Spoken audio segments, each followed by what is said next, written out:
আপনারা সবাই জানেন গত 1 বছর আমার আব্বা ক্যান্সারে ভুগতেছিল। যদি যাই না অথবা না যাই না, কারো মনে কষ্ট দিয়া থাকে, তাইলে দয়া করে ক্ষমা করে দিয়েন তারে। আর এর লগে যদি কারো কোনো লেনদেন থাকে তাহলে আমার লগে যোগাযোগ করেন। আমি আমার সর্বস্ব দিয়া চেষ্টা করবো আমার বাপের ঋণ শোধ করতে। আসসালামু আলাইকুম রহমতুল্লাহ। আসসালামু আলাইকুম রহমতুল্লাহ।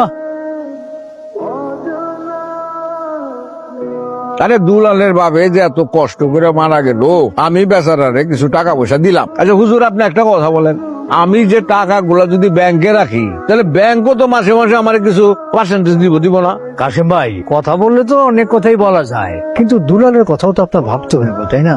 এক লগে 8.5 লাখ টাকা দেওয়ার মতো সামর্থ্য কি ওর এখন আছে? আরে এই জন্যই তো আমি উগনি টাকা মাফ করে দিছি। ওই টাকা বাদ দিলেও তো বাকি থাকে আরো 7 লাখ টাকা। এই মুহূর্তে এত টাকা কোত্থেকে দিব? হ্যাঁ, পোলাটা একসাথে এত টাকা দিব কেমনে?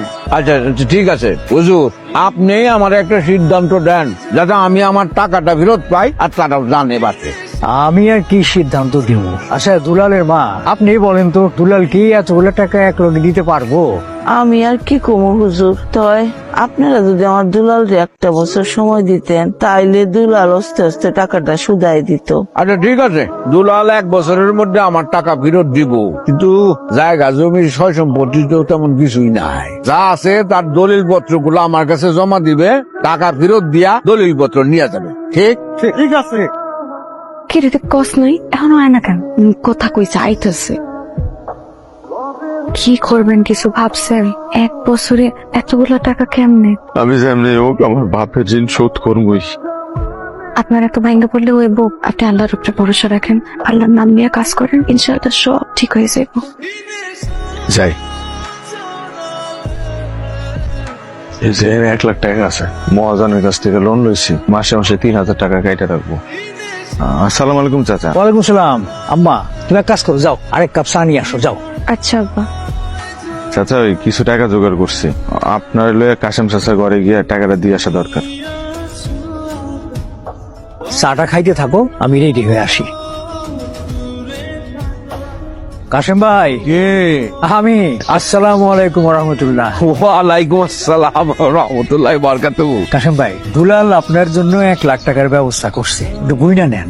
এইভাবে টাকা দিলে তো আর কোনো সমস্যাই নাই। 1 লাখ টাকা তো দিয়েই দিলা, বাকি 6 লাখও এইভাবে দিতে পারলেই ভালো। কাশেম ভাই, পোলাটারে এত চাপ দিও না তো, ও আস্তে আস্তে করে দিতে থাকো। কারি সাহেব, টাকার বিষয় তো এই জন্য একটু চিন্তা লাগে। চাচা, আমার আব্বাই তো হারা জীবন মানুষের জমি চাষ কইরা সংসার চালাইছে, কেউ তো কইতে পারবো না হ্যাঁ মানুষের 1 টাকা মাইরা খাইছে। কইতেছেন না কেন? চিন্তা করো না, আমি জীবনে অনেক কিছু হারাইছি, তুমি তোমারে হারাইতে দেবো না। আব্বাই কই আল্লাহ নাকি পৃথিবীর সৃষ্টির আগে থেকে স্বামী স্ত্রী জোড়া লেখা রাখছে। আচ্ছা, আল্লাহ কি আপনার আমার স্বামী হিসেবে আমার কপালে লেখা রাখে নাই? তুই এত ভাঙ্গা পড়তেছো কেন? আচ্ছা, আপনার উপর একটার পর একটা বিপদ এসেছে, কি লেখা কোন তো? অন্ধকারের পর যেমন আলো আয়, দুঃখের পর আবার সুখ আয়। আমার লক্ষ্মী মা, শোনো শোনো, ওই আম্মা তুমি বড় হইছো না মা? আছে কি হয়েছে? বলছে ওর বাজারে গেছে, বাজারে যাওয়ার জন্য চিল্লাইতেছে কত। সাইমা এদিকে আও। বাজারে যাইতে হয় না, তুমি যাও আমার লগে ঘরে যাও। যাও। কিরে, কি চিন্তা করস? আমার জীবনটা কেমন জানি শাবান আলমগীরের সিনেমার মতো লাগতেছে। একদম সিনেমায় একটা গান থাকে, এই গানের শুরুতে আলমগীর ভ্যান চালায় আর গান শেষ হইলে গাড়ি দিয়ে নামে। আমার জীবনটা যদি এরকম একটা গান থাকতো তাহলে নগদে বড় লোক হয়ে যেতাম। টাকাটি হাতে লইয়া কাশেম চাচার মুহে গিয়ে মারতাম, দলিল গুলা ফেরত আনতাম। তারপর কারি চাচার কাছে গিয়ে কইতাম আপনার মায়ের লেগে প্রকৃত পাত্র আমি দুলাল, আপনার মাইয়ারে আমার হাতে তুলে দেন। কিন্তু আফসোস, জীবনটা তো কোনো সিনেমা না। দুলাল ভাই, এখানে 52,000 টাকা আছে, আমরা সবাই থেকে তুলছি আপনার জন্য। আমগো যার যা সামর্থ্য আছিল ব্যাপারটি মিলে দিছি, টাকাটা তুই রাখ দুলাল।